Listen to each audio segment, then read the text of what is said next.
స్వరూప వర్ణనం ఇది. అంటే ఎట్లా ఉంటారయ్యా అంటే భక్తులు ఎప్పుడు నీ దివ్య నామాలను పఠిస్తూ ఉంటారు, నీ సుందరమైన రూపాన్ని స్మరించుకుంటూ ఉంటారు, ఇంకా నీ కళ్యాణ గుణాలను ఎప్పుడు అంటే దాన్ని కథలుగా గానం చేస్తూ ఉంటారు, ఎప్పుడు ఆనందంలో మునిగి తేలుతూ ఉంటారు. మనకు భగవద్గీతలో కూడా విభూతి యోగంలో వస్తుందండి ఎట్లా ఉంటారు భక్తులు అని.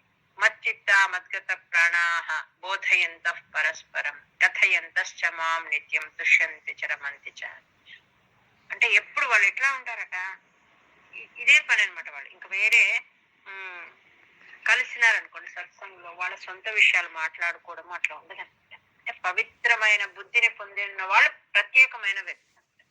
మచ్చిత్తాహ అంటే నాయందే మనసు పెట్టుకుని, మద్గత ప్రాణాహ అంటే వాళ్ళ శక్తి ఏదైతే ఉందో మానసిక శక్తి లేక శారీరక శక్తి అదంతా కూడా నా వైపే పెట్టింటారు. బోధయంత పరస్పరం అట్లాంటి వాళ్ళు ఒకరికొకరు కలిసినప్పుడు ఏం చేసుకుంటారు, ఒకరి నుండి ఇంకొకరు అభివృద్ధి పొందుతారట. ఏ రకంగా అంటే పతనాన్ని పొందరు, అభివృద్ధి పొందుతారు. ఎట్లాగా, కథయంతశ్చ మాం నిత్యం ఎప్పుడు నన్ను గురించే మాట్లాడుకుంటారు, అన్నిటి వెనక ఉన్న నన్ను గురించే వాళ్ళు విలువిస్తూ ఉంటారనమాట. తుష్యంతిచ రమంతిచ అంటే వాళ్ళ సంతృప్తి పొంది ఆహ్లాదంగా ఉంటారు, జీవితం అంతా తృప్తిగా ఆనందంగా ఉంటుంది వాళ్ళకు అని చెప్తున్నాడు. అంటే భక్తులు అన్న వాళ్ళు ఎట్లా ఉంటారు అంటే ఎప్పుడు నా గురించి, వాళ్ళు ఎక్కడ కలుసుకున్నా నా గురించే మాట్లాడుకుంటారు.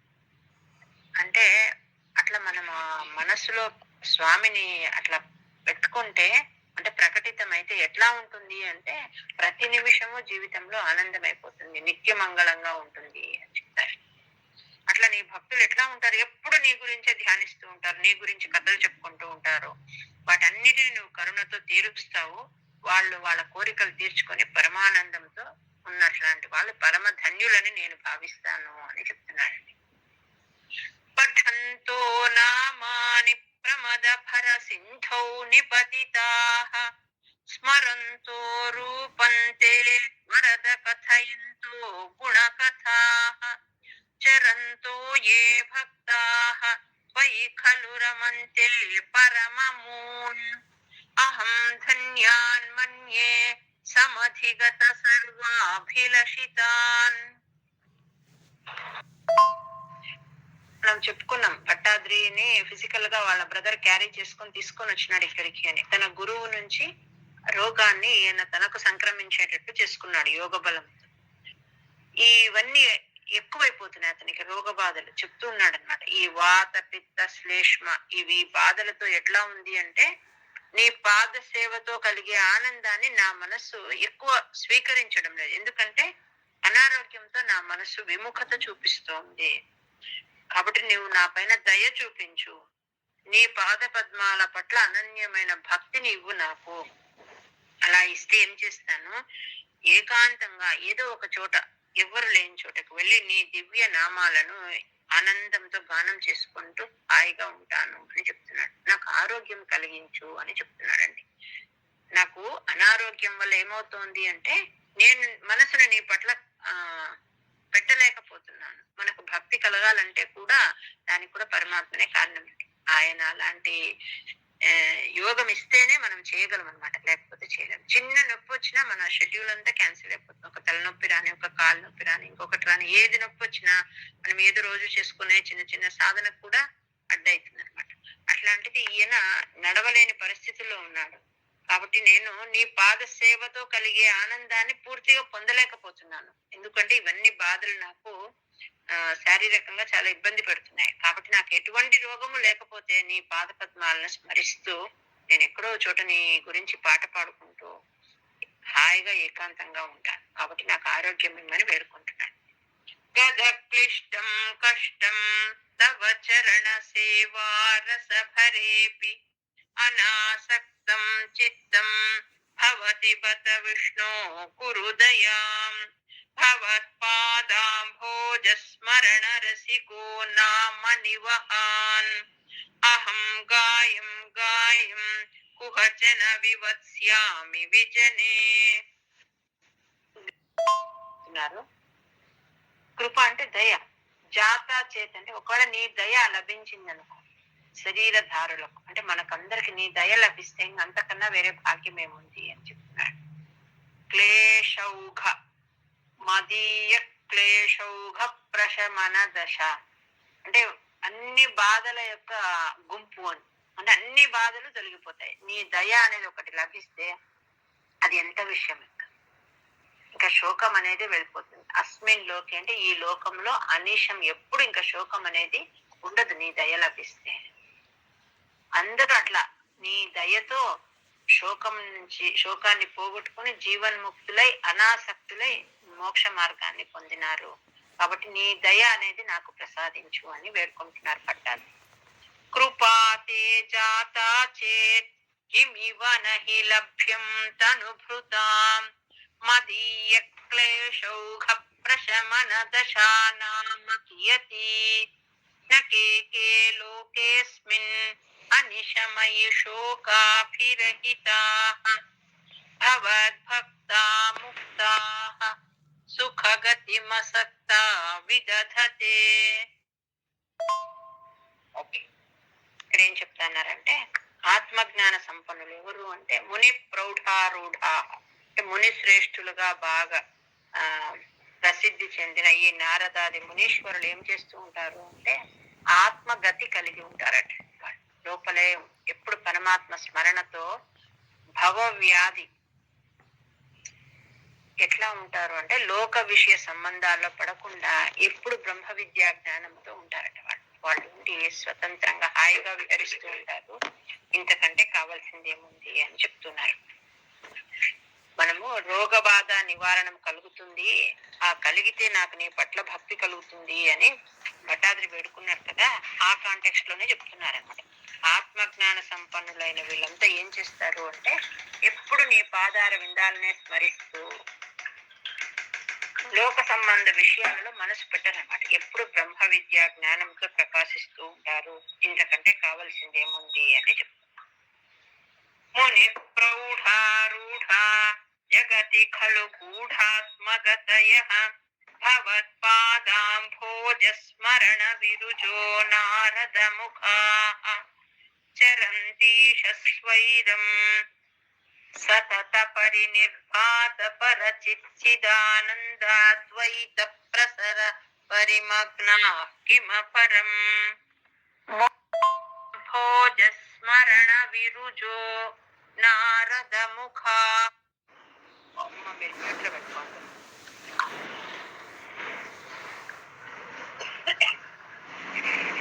పఠంతో నామాని ప్రమద భర సింధో నిపతితాః స్మరంతో రూపంతే వరద కథయంతో గుణకథాః శరంతో ఏ భక్తాః త్వయి ఖలు రమంతే పరమమూన్ అహం ధన్యాన్ మన్యే సమధిగత సర్వాభిలషితాన్ పఠంతో నామాని ప్రమద భర సింధౌ నిపతితాః స్మరంతో రూపంతే వరద కథయంతో గుణకథాః చరంతో ఏ భక్తాః త్వయి ఖలు రమంతే పరమమూన్ అహం ధన్యాన్ మన్యే సమధిగత సర్వాభిలషితాన్ గదక్లిష్టం కష్టం తవ చరణ సేవా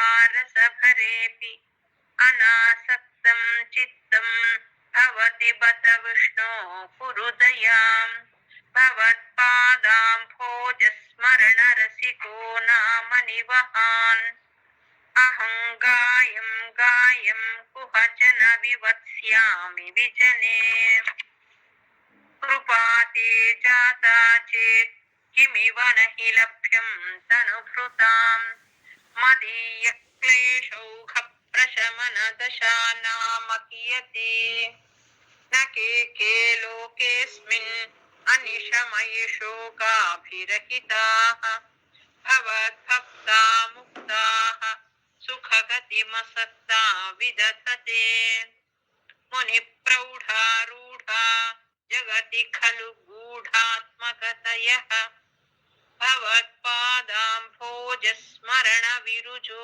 నారద ముఖాః చరంతీష స్వైరం సతత పరినిర్భాత పరచిదానందాద్వైత ప్రసర పరిమగ్నా కిమ పరం ముని ప్రౌఢారూఢా జగతి ఖలు గూఢాత్మకతయః భవత్పాదాంభోజస్మరణ విరుజో నారద ముఖాః చరంతీష స్వైరం సతత పరినిర్భాత పరచిత్ సదానందాద్వైత ప్రసర పరిమగ్నాః కిమ పరం. ఏం చెప్తున్నారు ఇక్కడ అంటే, మీ పట్ల నాకు మంచి భక్తి స్థిరంగా ఉండేటట్లా చేయమని అడుగుతున్నాడు. ఎప్పుడైతే నాకు నీ పట్ల భక్తి స్థిరంగా ఉంటుందో ఆ భక్తే నా యొక్క ఈ రకరకాల ఈ కష్టాలన్నిటినీ దూరం చేసేస్తుంది. ఆ విషయంలో నాకు కొంచెం కూడా సందేహం లేదు. ఎందుకంటే ఈ భక్తి గురించి వ్యాసుడు, విష్ణు రూపుడైన వ్యాసుడు ఎన్నో ఎన్నో తన పురాణాలలో ఈ విషయాలన్నీ రాసినాడు. కాబట్టి నేను వాటిని అంతా నమ్ముతూ ఉన్నాను. ఈ మాట అబద్ధమైతే వ్యాసుని మాటలు అబద్ధమైనట్టే కదా, మిథ్య అయిపోయినట్టు అవుతాయి కదా. కాబట్టి స్థిరమైన భక్తి కలిగేటట్లు చెయ్యి అంటే వ్యాసస్యోక్తి అంటే వ్యాసుడు చెప్పినది, ఉక్తి అంటే చెప్పినది. విష్ణు స్వరూపుడైన వ్యాసుని మాటలు నీ మాటలు ఉన్నట్లే. వాటి పట్ల నాకు పూర్తి విశ్వాసం ఉంది. అవి మిథ్య కాదు కదా. బజారులో తిరుగుతూ ఉబుసుపోక మాట్లాడతారే అలాంటి మాటల్లాగా గాలికి పోయే మాటలు కాదు వ్యాసుని మాటలు అని చెప్తున్నాడు. మిథ్యా భవేత్ అంటే అసత్యం అవుతాయి అని. రథ్యా పురుష అంటే బజారులో తిరుగుతూ టైం పాస్ కోసం ఏవో మాట్లాడుతూ ఉంటాయి గాలి మాటల్లాగా. అలాంటి మాటలు కాదు వ్యాసుడు చెప్పిన మాటలు, అవి నిజమైన మాటలు. అట్లాంటి భక్తి నాకు కలిగేటట్టు చేయమని చెప్తున్నాను. స్ఫీత భవతు అంటే స్థిరంగా వృద్ధి చెయ్యి అని. భవద్భక్తి స్ఫీత భవతు మమ సైవ ప్రశమయేత్ అశేష క్లేశౌఘం న ఖలు హృది సందేహ కణికా న చేద్ వ్యాసస్యోక్తిః తవ చ వచనం నైగమవచః భవేన్మిథ్యారథ్యా పురుష వచన ప్రాయమఖిలం. చెప్తున్నారంటే చాలా మధురమైనది ఏది, నీ గుణరసాన ఆనంద అనుభవం ఉందే అది చాలా ముఖ్యమైనది అని చెప్తున్నారు. నీ పైన భక్తి ఎట్లాంటిది అంటే పెరిగే కొద్దీ, ఆ భక్తి పెరిగే కొద్దీ నీ యొక్క కళ్యాణ గుణము యొక్క రసాన్ని ఆస్వాదిస్తా. అది అన్ని తాపాలను నశింపజేస్తుంది. చివరికి ఏమైతుంది అంటే మనస్సు శుభ్రమైపోయి అక్కడ ఒక ఆనంద స్థితి అనేది ఏర్పడుతుంది, ఆనంద అద్వైత స్థితి అనేది ఏర్పడుతుంది. ఇంతకన్నా కావాల్సినది ఏముంది అని చెప్తున్నారండి. అంటే భక్తి కావాలి, భక్తి ఇవ్వు, భక్తి ఇవ్వు, నాకు ఆరోగ్యం ఇవ్వు నీ పైన భక్తి చేయడానికి. తర్వాత ఆ భక్తి ఉన్నప్పుడు ఎట్లా ఉంటుంది అంటే ఇంకా వేరేటివి ఏవి కావాలి, ప్రార్థ్యం అంటే ఇంకా కోరుకోవలసింది ఇంకా ఏమీ లేదు. ఈ మత ప్రార్థ్యం అపరం. అట్లాంటి ఒక స్థిరమైన భక్తి ఉంటే ఇంక అంతకంటే వేరేది కోరుకోవాల్సింది ఏముంది, ఇంకేమి లేదు అని చెప్తున్నాడు. దిశతి అంటే నడిపిస్తుంది అని. అట్లాంటి ఒక మహానందాద్వైతం, అట్లాంటి ఒక ఆనందం మనసులో ఉందంటే అదే నడిపిస్తుంది. ఇంకంతకన్నా కోరుకోవాల్సిన వేరే స్థితి లేదు. కాబట్టి నీ పట్ల అచంచలమైన భక్తిని నాకు ఇవ్వు, అది స్థిరంగా ఉండేటట్లు చెయ్యి. అది ఏం చేస్తుంది ఆ భక్తి, అఖిల పరితాప ప్రశమని, అన్ని రకాలైన బాధలు తాపాలను ఆ భక్తే నశింపజేస్తుంది. ప్రశమని అంటే నశింపజేస్తుంది. అంతేకాకుండా మనసంతా హాయిగా ఉంటుంది. అట్లాంటి ఒక భక్తిని నాకు ఇవ్వు అని అడుగుతున్నాను. భక్తిస్తావత్ ప్రముఖ మధురా త్వద్గుణ రసాత్ కిమప్యారూఢా చేత్ అఖిల పరితాప ప్రశమనీ పునశ్చాంతే స్వాంతే విమల పరిబోధోదయమిలన్ మహానందాద్వైతం దిశతి కిమత ప్రార్థ్యమపరం కష్టాలు తొలగించుకొని అడుగుతున్నాడండి. తర్వాత నీ భక్తి రసాన్ని ధరించి నీ క్షేత్రాలు సందర్శించే భాగ్యాన్ని కలిగించు. క్షేత్ర యాత్ర అంటారు కదా, ఇలా నీ క్షేత్రాలు దేవాలయాన్ని సందర్శించే భాగ్యాన్ని దేనికి కల్పించాలి? నా పాద ద్వయాలకు, అంటే ద్వయం అంటే రెండు, నా పాదాలకు కల్పించు. నీ పూజ చేసే విధిని నా చేతులకు కల్పించు. నీ అందమైన రూపాన్ని చూసే అదృష్టాన్ని నా కళ్ళకు కల్పించు. ఇంకా నీ పాదాలను కడిగిన తులసి ఉంటుంది కదా, దాన్ని ఆఘ్రాణించే, పరిఘ్రాణి అంటే అంటే ఆఘ్రాణించడం, ఆఘ్రాణం అంటే వాసన చూ, ఆఘ్రాణించే భాగ్యాన్ని నా ముక్కుకు కల్పించు, నాసికకు కల్పించు. నీ అందమైన కథలను వినే అదృష్టాన్ని నా చెవులకు కల్పించు అని కోరుకుంటున్నాను. అంటే మనకున్న అన్ని కళ్ళు చూడ్డానికి, పాదద్వయాలు అంటే పాదాలు పరమాత్మని సందర్శించడానికి, అంటే దేవాలయానికి వెళ్ళడానికి, చేతులు పూజ చేయడానికి, అందమైన రూపాన్ని చూడడానికి కళ్ళు, నీ పాదాల పైన ఉన్న తులసిని ఆఘ్రాణించే భాగ్యాన్ని నా నాసికకు, నీ యొక్క అందమైన కథలు వినే అదృష్టాన్ని నా చెవులకు కలిగించు అని చెప్తున్నారు. చరణ యుగ్మం అంటే పాదాలని, కురు అంటే కల్పించు అని. ధృత రసం అంటే నీ భక్తి రసాన్ని ధరించి, అంటే నీ భక్తి భావం, నీ పట్ల మనసులో నిండైన భక్తి పెట్టుకొని వెళ్ళేటట్లు ఇవన్నీ చేసేది. ఇక చేయాలంటే చేయాలి కాదు. ధృత రసం భక్తి భావాన్ని మనసులో బాగా ఇవ్వమని పైనంతా అడుగుతున్నాడు. ఆ భక్తి రసాన్ని నింపుకొని ఈ పనులన్నీ చేసే భాగ్యాన్ని నాకు కలిగించు అని చెప్తున్నాడు. విధూయ క్లేశాన్ మే కురు చరణ యుగ్మం ధృత రసం క్షేత్ర ప్రాప్తో పరమపి చ తే పూజన విధౌ భవన్మూర్త్యాలోకే నయనమథతే పాద తులసి పరిఘ్రాణే ఘ్రాణం శ్రవణమపి తే చారు చరితే. విధూయ ఆర్థ్రటిస్ అంటే కీళ్లకు సంబంధించిన వ్యాధిని తన గురువు నుంచి తీసుకున్నాడు కదా, అన్ని కీళ్లు నొప్పిస్తున్నాయి. ఎక్కడెక్కడ జాయింట్స్ ఉన్నాయో మొత్తంగా నొప్పిస్తున్నాడు. యాక్చువల్లీ ఈయన ఈ రచన చేస్తూ ఉంటే కూడా, ఈయన చెప్తూ ఉంటే ఈయన యొక్క తమ్ముడు రాసేవాడటండి. ఈయన చెప్తూ ఉంటే ఈయన తమ్ముడు రాసేవాడట. అక్కడ ఒక ప్రదేశం ఉందనమాట, ఇక్కడే కూర్చొని భట్టాద్రి నారాయణీయం రాసినారు అని చెప్తారు. అక్కడ ఒక, మనం ఇలా క్యూ లైన్ లో లోపలికి వెళ్ళేటప్పుడు గురువాయూర్లో లెఫ్ట్ సైడ్ ఒక ప్రదేశంలో ఒక బాక్స్ పైన తాపడం పట్టింటారు కదా, అలాంటి ఒక రాసి పెట్టి ఉన్నారు, అంటే రికార్డ్ ఏమని అంటే ఈ ప్రదేశంలో కూర్చొని భట్టాద్రి నారాయణీయం రాసినారు అని. అక్కడ నుంచి ఆయన ఇలా కొంచెం స్లైట్ గా అలా మెడని ఇలా ఉంచితే పరమాత్మ కనిపించేవాడండి. ఈయన ప్రతిదీ రాయడము ఆయనకి ఇలా చెప్తే ఆయన తల ఊపేవాడట. అంటే ఆయన ముద్రతోనే ప్రతి దశకము రాయబడింది. ఏమి రాస్తున్నాడో ఆయనకు కనిపించేదటండి. అది చూసి ఆయన అనుభవించి రాస్తున్నాడు. ఆ రాసిన దాన్ని మళ్ళీ ఆమోద ముద్ర కోసం పరమాత్మని ఇలా అడిగేవాడట. కొంచెం మెడ ఇలా వంచితే కనిపించేది. ఆ ప్రదేశంలో కూర్చొని రాశాడనమాట. ఆయనకి ఇన్ని రకాలైన ఈ కీళ్ల బాధను తట్టుకోలేక చెప్తున్నాడు, ఇన్ని రకాలైన శరీర వ్యాధులతో నా మనసు ఎట్లయిపోయింది అంటే తొందరగా మర్చిపోతున్నాను ఈ రూపాన్ని. అలాంటి ధ్యానం చేయాలని ఫిక్స్ చేసుకుంటూ ఉన్నాను, కానీ మర్చిపోతున్నాను.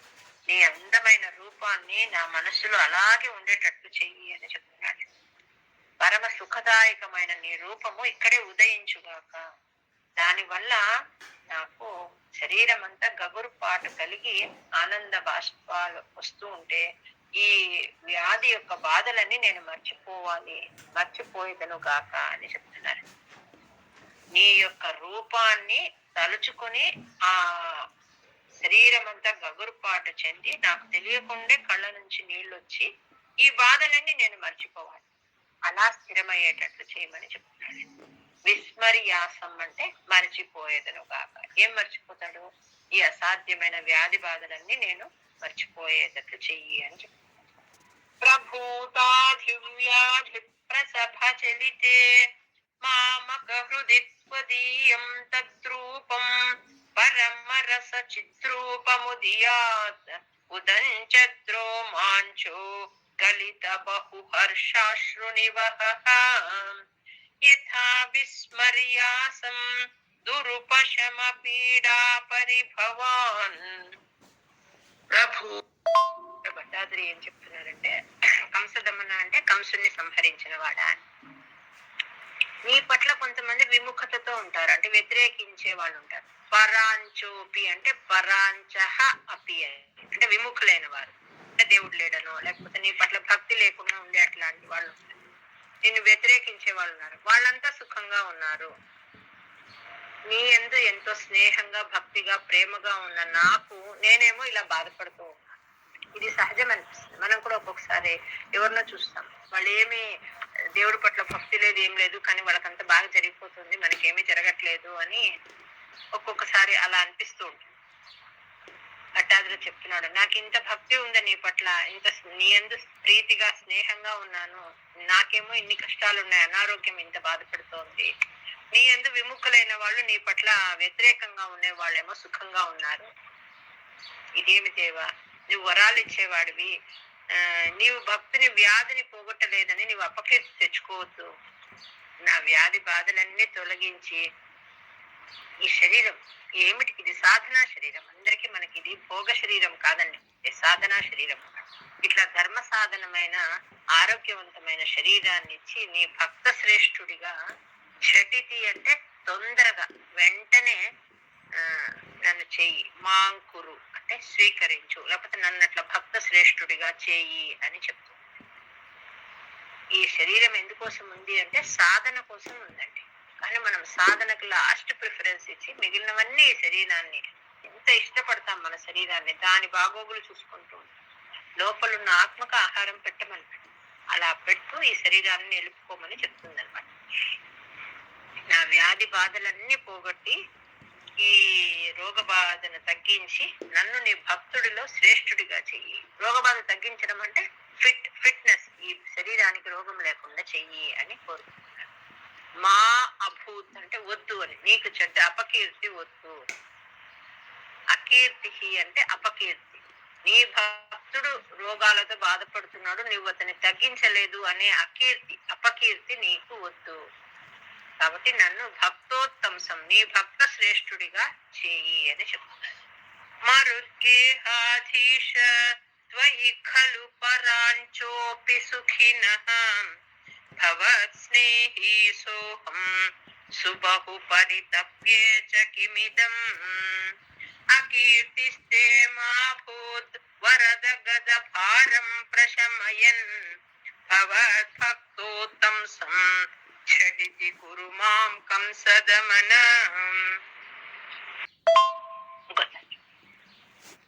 ఇక్కడ అంటే వరద అంటే వరాలు ఇచ్చేవాడా అని మళ్ళా నేను చెప్తున్నాను. భూయోభిహి అంటే తిరిగి తిరిగి, మరలా మరలా, ఉక్తైహి అంటే చెప్పడం. ఇంకా మరలా చెప్పడం ఎందుకు అంటే 1000 మాటలు ఎందుకు అంటారు, అట్లా మరలా చెప్పడం ఎందుకు. నీకు నా పైన కరుణ వచ్చే వరకు నేనేం చేస్తాను అంటే, ఏదో అనవసరంగా మాట్లాడుతూ ఉన్నాను. ఈ ప్రలపిత అంటే బాధ వల్ల ఏదేదో వదులుతూ ఉన్నాను కదా, మాట్లాడుతున్నాను కదా, ఇంకా అలాంటివన్నీ వదిలిపెట్టి నీ పాదాలకు ఒక నమస్కారం చేస్తూ నతి నుతి నీ సేవా విరచయ, నా శక్తి మేరకు నీకు నమస్కారం చేస్తాను. దాన్ని నతులు అంటారు. నతి అంటే నమస్కారం, నుతి అంటే స్తుతించడం. నేను అనవసరంగా ఏదో నా బాధ వల్ల, రోగ బాధ వల్ల ఏదో నేను వ్యథా ప్రలాపం చేస్తూ ఉన్నాను. ఇంకా అది ఆపేసి నేను నీకు నాకు యథాశక్తి నమస్కారం చేస్తాను, నిన్ను స్తుతిస్తాను. నీకు నా పైన కరుణ వచ్చే వరకు ఈ పని చేయాలని అనుకున్నాను. సత్యం ఇది అంటే ఇది నిజము అని చెప్తున్నాను. అంటే ఆత్మ సమర్పణ ఈ రకంగా చెయ్యాలి.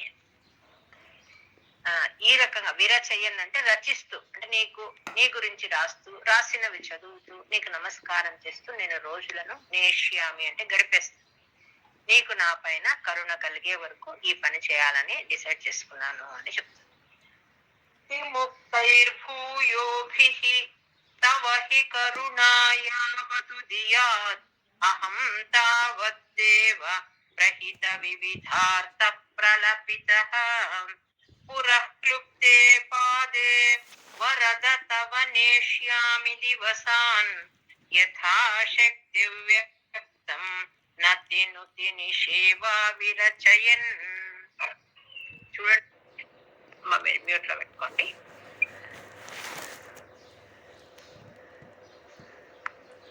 ఈ భక్తి గురించి ఒక చిన్న కథ చెప్పుకుందామండి. అంటే ఏదైనా అట్లాంటి ఒక మంచి ఆధ్యాత్మిక కథ విన్నప్పుడు మన మనసులో ఆ భక్తి భావం ఇంకా దృఢపడుతుంది. ఈ ఒరిస్సా రాజ్యంలో అండి ఒక పల్లెలో ఒక చిన్న పేద కుటుంబం ఉండేదట. తల్లి, తండ్రి, బిడ్డ. వాళ్ళ జీవనోపాధి ఏమి అంటే వాళ్ళ పొలంలో పండే కూరగాయలను తెచ్చి వాటిని అమ్మి జీవనం చేసేవాళ్ళట. వాళ్ళ బిడ్డ పేరు కృష్ణవేణి అటండి. ఆ వ్యాపారంలో తండ్రికి సహాయపడేదంట ఆ పిల్ల. ఆయా వాతావరణానికి అనుకూలంగా ఏదైతే పంట వేస్తారో ఆ పంట, అంటే టమోటోనో వంకాయనో ఇంకొకటో ఏదో వేస్తే అవి తీసుకొచ్చి అమ్మి వాళ్ళ జీవనోపాధి చేసేవాళ్ళట. అప్పుడు వంకాయ వేశారటండి. చాలా చాలా ఉన్నాయట వంకాయ. ఈ పిల్ల తండ్రికి తల్లికి హెల్ప్ చేసేదట. ఒకసారి ఏమైందంటే చాలా వంకాయలు అన్ని బాగా మంచి పంట వచ్చిందటండి. నువ్వే వెళ్ళి పిక్కురప్పమని చెప్పారట. ఈ కృష్ణవేణి ఎట్లాంటిది అంటే పేరుకు తగ్గట్లు కృష్ణ భక్తురాలటండి. ఎంత భక్తి అంటే ఇంత చిన్న పిల్లకు ఆ ప్రభువు ఈమెను కరుణించిన విషయం మనం చెప్పుకుంటాం అన్నమాట. లోకం దృష్టిలో ఏమో కృష్ణవేణి అంటే ఏమి అంటే మంచి రూపం లేదు ఈ పిల్లకు, డబ్బు లేదు, చెప్పుకోగా అంటే ఈ అమ్మాయి పలానా దానికి గొప్ప అని చెప్పుకునే లాంటి ఏ క్వాలిటీ లేదు అనేది లోకం దృష్టిలో. కానీ ఆ పిల్లను ఎంత ఆ పిల్ల భక్తిని కొనియాడినాడు ప్రభువు అనేది మనం చూస్తాం. అది ఏ పీరియడ్ అంటే జయదేవ్ అని, ఆయన జయదేవ అష్టపదులు అని రాస్తున్నారండి. భాగవతాన్ని అష్టపదుల రూపంలో రాసి పాడుకోవడానికి వీలుగా ఉండే అట్లాంటిది. అది కూడా భాగవతమే. గీత గోవిందం అనేది రాస్తున్నారండి. చాలా బాగుంటుంది అనమాట. అది సంగీతం అనుభవం ఉన్న వాళ్లకు దాని గురించి బాగా తెలిసి ఉంటుంది. అంటే ఒక కావ్య రూపం అనమాట, అందంగా ఉంటుంది. ఈ యక్షగాన కథలు అవన్నీ కూడా దానిలో అక్కడ ఉన్న జనాలు ఎట్లా అంటే ఈ భాగవత కథలను పాటల రూపంలో పాడుకుంటూ ఉండేవారట. ఈ కృష్ణవేణికి ఆమెకు తెలియకుండానే ఆ గీత గోవిందంలో ఆయన జయదేవులు వారు రాసిన ఆ పాటలంటే చాలా ఇష్టమటండి. ఆమెకేమి చదువు రాదు, ఎక్కడ వెళ్ళి నేర్చుకోలేదు, కానీ ఎప్పుడు దానిలో ఉన్న కొన్ని ఆ పిల్ల పాడుకుంటూ ఉండేదటండి. ఈ వాళ్ళ వ్యాపారం ఏమి అంటే ఆ పంట పండితే టమోటోనో వంకాయలో ఇంకొకటో వాటిని తీసుకొచ్చి అమ్మడము అని చెప్పుకున్నాం కదా.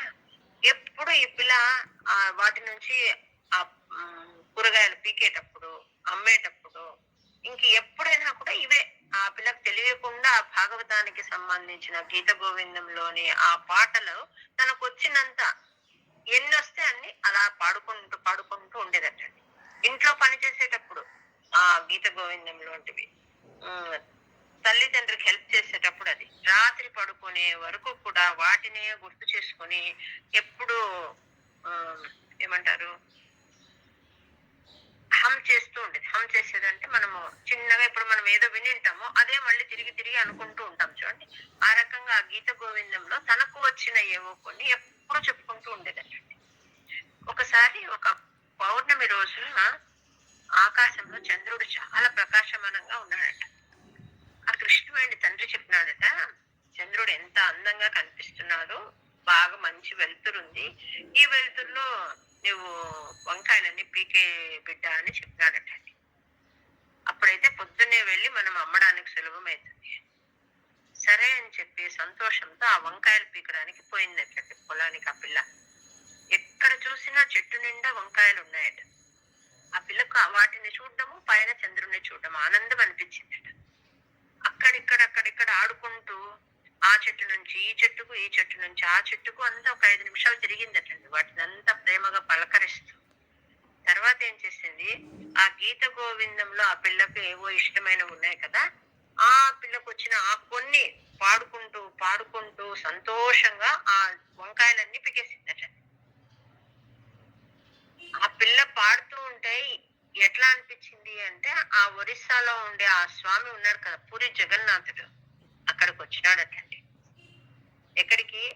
ఆ పేదవాడి పొలంలోకి, ఎక్కడైతే ఈ పిల్ల వంకాయలు పీకుతుందో అక్కడికి వచ్చినాడటండి. అంటే ఆ రావడం కాకుండా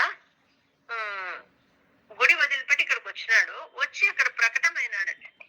కానీ ఈ పిల్లకు అది కూడా స్పృహ లేదు. అంటే పూరి జగన్నాథుడు అక్కడికి వచ్చి ఆ పొలంలో నిల్చుకుని ఈ పిల్ల పాడడం వినడం కూడా ఆ పిల్ల గమనించలేదు. మనస్ఫూర్తిగా పాడుకుంటోంది, ఆ వంకాయలన్నీ పీకింది, ఇంటికి వెళ్ళిపోయింది అనమాట. కానీ ఇతను ఏం చేస్తున్నాడు, ఆ పిల్లను అనుసరిస్తూ ఆ పిల్ల చిన్న పిల్ల ఆ చెట్టు నుంచి ఈ చెట్టుకి, ఈ చెట్టు నుంచి ఆ చెట్టుకు ఎగురుకుంటూ వెళ్తూ ఉంటే ఈయన కూడా ఆ పిల్ల వెంట వెళ్తూ వెళ్తూ వెళ్తూ ఆ పిల్లని చూస్తూ ఆనందపడుతూ ఉన్నాడటండి. అట్లా వెళ్లే క్రమంలో ఈయన వేసుకున్నాడు కదా ఒక పీతాంబరం, మనం ఎట్లాంటిది ఆయన పీతాంబరం అని చెప్పుకున్నాం కదా, అట్లా పీతాంబరం ఏమైందంటే ఆ వంకాయ చెట్టుకు ముళ్ళులు ఉంటాయి కదా, దానికి పోయి తగులుకోయిందంటే అక్కడ ఒకసారి ఇక్కడ ఒకసారి. ఆయన దాన్ని గమనించి ఊరికి ఇట్లా లాక్కుంటూ వెళ్ళిపోతున్నాడు అంతే. అంటే అది ఆయనకి ఎందుకు ఉంటుంది, దాని గురించి ఉండదు కదా. కృష్ణవేణేమో ఆమె భక్తులు మునిగిపోయిందంటే, కృష్ణవేణికి వేరే విషయం గమనం లేదు. కృష్ణుడికి తన పీతాంబరం అక్కడక్కడ ఆ ముళ్ళ కంపలకు, మనకు కదా చీర ఎక్కడైనా తగులుకొని ఎలా అవుతుందో అలా అవుతుంది, దాని గురించి ఆయనకు గమనం లేదనమాట. ఇట్లా రాత్రి తెల్లవారు వరకు ఆ పిల్ల మొత్తం అన్ని పీకేసిందండి. కృష్ణ పరమాత్మ జగన్నాథుడు కూడా కృష్ణుడే. ఆయన ఆ పిల్ల వెంట తిరిగి తిరిగి ఆనందంతో తను కూడా డాన్స్ చేసి తిరుగుతూ ఉన్నాడు. ఈ పిల్ల పాడుకుంటూ అవన్నీ పీకుతూ ఉంటే ఇతను తిరుగుతూ ఉన్నాడు. ఆ పీతాంబరం అక్కడక్కడంతా తగిలి చినిగిపోయింది. తెల్లవారేటప్పటికి గుర్తుకొచ్చి విగ్రహంలోకి చేరిపోయినాడు మళ్ళా పూరి జగన్నాథుడు. మర్రోజు ఆ దేశానికి రాజు ఉంటాడు కదా, ఆయన జగన్నాథుడికి వచ్చి నమస్కరించడానికి వచ్చినాడటండి. వచ్చి చూసేటప్పటికి పరమాత్ముని ఆ జగన్నాథుడి శరీరం పైన ఉన్న ఆ పీతాంబరం ఉంది కదా, అదంతా అక్కడక్కడంతా చినిగిపోయిందట. చాలా బాధ అయిందంట ఆ రాజు. ఇంతకు ముందు రోజే ఈయన విశేషమైన వస్త్రాన్ని స్వామికి వేయమని ఇచ్చి వెళ్ళాడనమాట. నేను అంత మంచిది ఇస్తే పూజారి దాన్ని జగన్నాథుడికి వేయకుండా చినిగిపోయినట్లాంటి వస్త్రాన్ని వేసినాడు కదా అని కోపగించుకుని పూజారిని పిలిచి అడిగినాడు అనమాట. అతను మంచి స్వభావం కలవాడు ఆ పురోహితుడు. అతడు కూడా కృష్ణమూర్తిని చూసి ఆశ్చర్యపోయినాడు. ఎందుకంటే నిన్ననే నేను కొత్త పీతాంబరం వేసినాను కదా, ఇన్ని చోట్ల చినుగుంది అని అతనికి కూడా భయం అయిపోయిందంట. అంటే రాజు ఇంకేం చేస్తాడు, నన్ను మీరు ఇచ్చినది నేను వేసినాను, అది ఎలా అయిందో నాకు తెలియదు అని చెప్తే వినిపించుకోలేదంటండి రాజు. అతన్ని లోపల ఏం చేసినాడు. ఈ నిర్దోషి కదా బ్రాహ్మణుడు, ఆ జైల్లో కూర్చొని కన్నీళ్లు పెడుతూ ఒకటే ఆ దేవుడు నామస్మరణ చేస్తున్నాడటండి. ఆ రోజంతా ఆ పీతాంబరం గురించి రాజు మనసులో తిరుగుతూనే ఉందట. రాత్రి పడుకుంటూనే ఆయనకు నిద్రలో కల వచ్చిందటండి.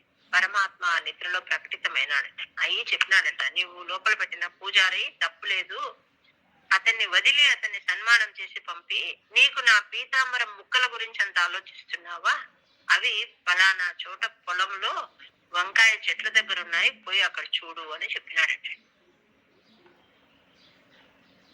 ఈయన అక్కడికి వెళ్ళినాడండి. వెళ్ళి చూస్తే తెల్లవారుతూనే వెళ్ళి చూస్తే అక్కడక్కడ ఒక 7-8 ప్రదేశాలలో ఆ వంకాయ ముళ్లకు స్వామివారి పీతాంబరము ముక్కలు ఉన్నాయట. ఇదంతా రాత్రి కలలో చెప్పినాడు అన్నమాట. అక్కడ ఒక చిన్న పిల్ల భక్తితో నన్ను తలిచి పాట పాడుతూనే ఉంది.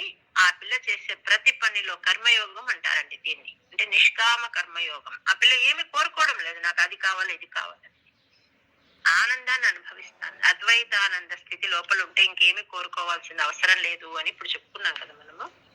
ఇంకా కోరుకునేది ఏముంటుంది. మహానందాద్వైతం దిశతికి మత ప్రార్థ్యమపరం. అట్లాంటి ఆనంద స్థితి లోపల కలిగినప్పుడు అదే నడిపిస్తుంది, ఇంకేమి కోరుకోవాల్సిన అవసరం లేదు అని చెప్తున్నారు కదా భట్టాద్రి. దానికి ఎగ్జాంపుల్ అనమాట. ఆ పిల్ల నన్నే తలుచుకుంటూ పరవశంతో పాడుతూ ఉంటే నేను ఆ పిల్ల గుణగానాన్ని నా గుణగానం చేసే ఆ పిల్లను చూస్తూ నేను మర్చిపోయాను. ఆ పిల్ల వెనక ముందు తిరుగుతూ ఉంటేనే అప్పుడు ఈ వస్త్రం యొక్క ముక్కలన్నీ అక్కడ అతుక్కున్నాయి, నువ్వు వెళ్ళి చూడక్కడ అని ఆయనకు కలలో చెప్పినట్టు అయిందటండి. ఆ జగన్నాథుడికి ఎన్ని రకాల నివేదనలు జరుగుతాయో మీ అందరికీ తెలుసండి. ఆయనకు ధూపం, దీపం, మంగళారతి, రకరకాల అన్న ప్రసాదాలు, నైవేద్యాలు. ఇవి అని కాదండి, ఆయనకు అన్నక్షేత్రం, పరమాత్మునికి అన్నక్షేత్రం ఏది? పురి పురి అనమాట. అట్లాంటి పని ఉంటే ఆయన ఇక్కడ మనసు పెట్టకుండా అక్కడ పోయి ఉన్నాడండి. కానీ వీటన్నిటి గురించి ఆలోచించే రాజుకి ఏమైందంటే ఇట్లాంటి ఒక అద్భుతమైన ఘటన ఉంది అనేది ఆయనకు తెలియలేదండి. అంటే ఇంత చేస్తూ ఉంటే స్వామికి ఇక్కడ మనస్సు నిలవలేదు, ఆ పేద పిల్ల భక్తితో చేసే ఆ పాట దగ్గర మనసు పోయింది కదా అని ఆ రాజు యొక్క మనస్సు మారిపోయిందటండి. అంటే ఏం కావాలి, పరమాత్మ ఏమి చూస్తాడు అనేది అతనికి అర్థమైంది అనమాట. అంటే ఇన్ని రకాల ఈ షడ్రసోపేతమైన నివేదనలు, వస్త్ర సేవలు, ఇంకొకటి ఇవి కాదు. ఆయనకు కావలసింది శ్రద్ధ, భక్తి, ప్రేమ. తన మనసులో నిష్కపటమైన ప్రేమ ఉంటే దానికి ఆయన ఎట్లా లొంగిపోతాడో అర్థమవుతుందండి. ఈయన పూజారిని బయటికి పిలిపించి ఆయనకు సన్మానం చేసి అతనితో క్షమించమని అడుగుతాడటండి. తర్వాత తన అక్కడికి వెళ్ళి చూసి అక్కడంతా పరమాత్మను స్తుతిస్తాడు. ఆ పొలం దగ్గరకంతా వెళ్ళి ఆ భక్తికి ఇంత స్వామిని కరుణించినాడా అని అతనికి అప్పుడు అర్థమవుతుంది. ఆయన ఇంకప్పటి నుంచి మారిపోయి ఆ ప్రజల్ని బాగా చూసుకుంటూ ఉంటాడటండి. ఈయనట అక్కడికి వెళ్ళినప్పుడు కొంతమందిని తీసుకొని వెళ్ళినాడటండి తన కళ గురించి చెప్పి. వెళ్తే ఆ తోటలో ఎక్కడ వంకాయలు లేవటండి, మొత్తం అమ్మాయి పీకేస్తుంది కదా. కానీ వాళ్ళు వెళ్తూనే అన్ని చోట్ల హరే కృష్ణ హరే కృష్ణ హరే కృష్ణ హరే కృష్ణ కృష్ణ కృష్ణ హరే హరే హరే రామ రామ రామ హరే హరే అనేది వినిపిస్తూ ఉందటండి. వీళ్ళు వెళ్ళిన తన కొంతమంది మార్బులని తీసుకుని వెళ్ళాడు ఆ తోటకు రాజు. ఆ పొలంలో అంతా కూడా సుమధురంగా వినిపిస్తూ ఉందటండి ఈ నామం, హరే కృష్ణ హరే రామ. ఈ నామం వినిపిస్తుందట. అంటే ఆ జయదేవుని అష్టపది ఆ పిల్ల పాడుకుంటూ చేసిన కీర్తనకు పరమాత్మ అంత ఇష్టపడి అక్కడ ఉన్నాడట.